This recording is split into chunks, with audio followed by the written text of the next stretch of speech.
आज मैं वीडियो इसलिए बना रहा हूँ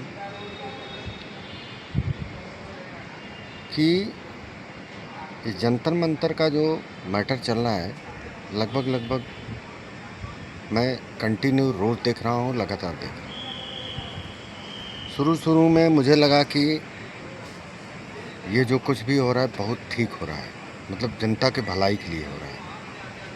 लेकिन आज मुझे ऐसा लगा कि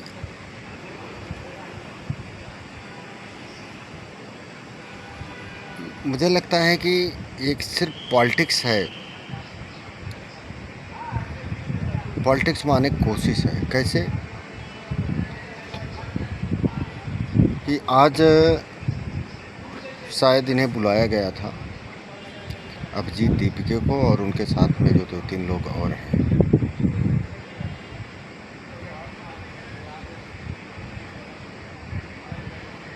तो इन्होंने क्या लेके गए वहाँ पे कि धर्मेंद्र प्रधान का इस्तीफा।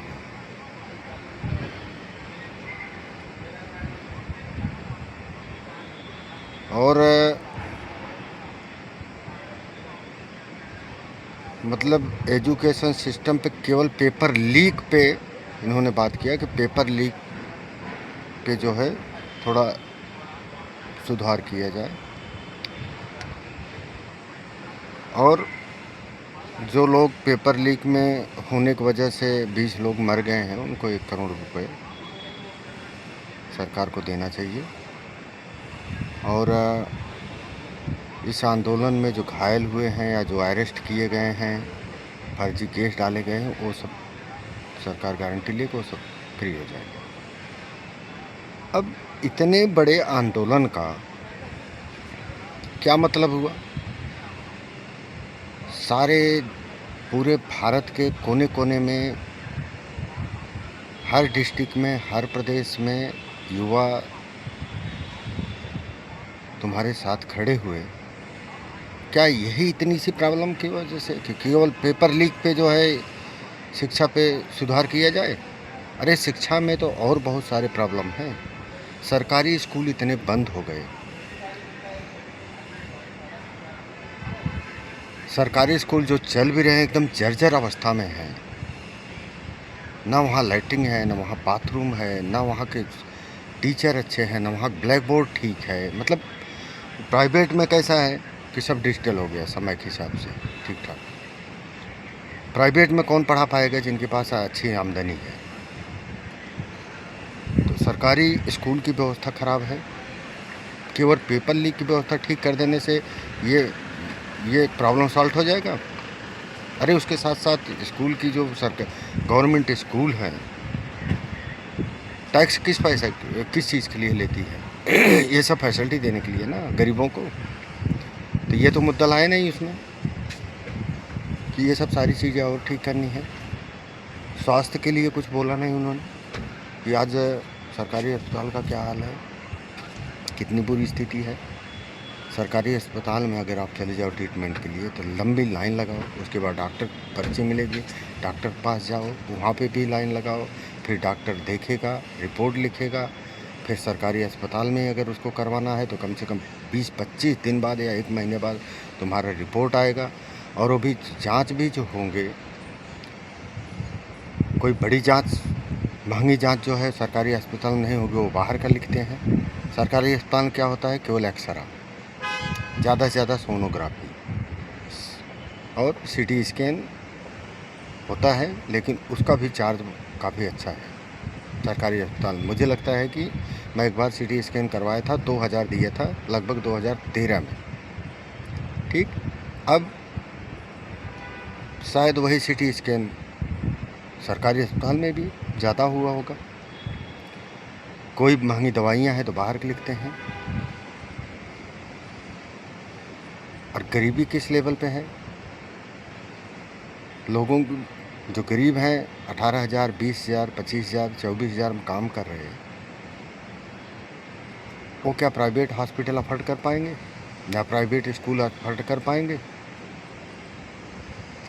आज जिसकी 15,000 सैलरी है, 18,000 20,000 सैलरी, उसके घर में 24 रुपये लाइट बिल आए, मेरे घर में भी आए 24 रुपये, 1500 रुपये 1200 रुपये में हम गैस सिलेंडर छुड़वा रहे हैं। तो मतलब कितनी सारी प्रॉब्लम है। जो कहीं काम करे, ये देखिए गाड़ी में ड्राइवर हूँ, बैठा हूँ, गाड़ी में बैठा हूँ, 24 घंटे का ड्यूटी है, इसमें 1300 रुपये खाना के साथ मुझको मिल रहा है। अब 24 घंटे में कुछ नहीं, अगर सवेरे को ब्रेकफास्ट किया 100 रुपये से कम नाश्ते में नहीं गया, उसके बाद ब्रेकफास्ट, एक टाइम खाना खा के भी 300 रुपये कम से कम दिन का जा रहा है। और 24 घंटे में 600 रुपये तो ऐसे ही चले गए, बचा 700, मतलब 21,000 में मैं 24 घंटे ड्यूटी कर रहा हूँ। 8,000 9,000 रुपये रूम का, 7,000 रुपये भाड़ा हो गया है झोपड़पट्टी में, जिसमें न लाइटिंग है, न बाथरूम है, कुछ नहीं। तो प्रॉब्लम बस यही 3 चीज़ से हो गया है। इसका सीधा सीधा मतलब है कि इनको केवल पॉलिटिक्स माना था। बाकी शिक्षा पे गरीबी कैसे कम होगी लोगों को, अरे टैक्स इसीलिए भरा जाता है, शिक्षा पे गरीब जो हैं उनको शिक्षित करो, जो नहीं पढ़ा सके उनको सरकार अच्छी व्यवस्था दे पढ़ाई लिखाई में। मतलब इनके पास पैसा रहता है विदेशों में घर खरीदने के लिए, लैंड खरीदने के लिए, इनके बच्चे विदेशों में पढ़ते हैं, सब चीज़ के लिए इनके पास पैसा है। एक से एक पकड़े जा रहे हैं, ईडी सीबीआई दुनिया भर का पता चल रहा है, टीवी पे न्यूज़ पे सुनने का आ रहा है, 500 करोड़ मशीनें कितनी बुलाई गई। मतलब ये सब करने के लिए इनके पास पैसा है, लेकिन शिक्षा पे, स्वास्थ्य पे खर्चा करने के लिए पैसा नहीं है। मेन प्रॉब्लम ये है, ये मुद्दा क्यों नहीं रखे। इतना लोगों ने मार खाया, लाठियाँ खाई, तो बात वही हो गई ना कि जैसे महात्मा गांधी लाठी लेके आगे आगे चले, उनके पीछे 10,000 लोग। यहाँ की जनता भी ऐसा ही है मुझे लगता है। किसी को आगे लेके जनता को नहीं चलना, अपना मुद्दा खुद उठाना चाहिए।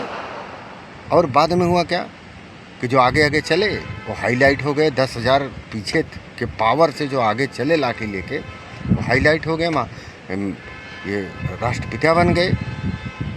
वही अन्ना आंदोलन हो, वही ये पीछे तुम्हारे 10,000 लोग अगर खड़े हैं तो तुम आगे ललकार ही सकते हो।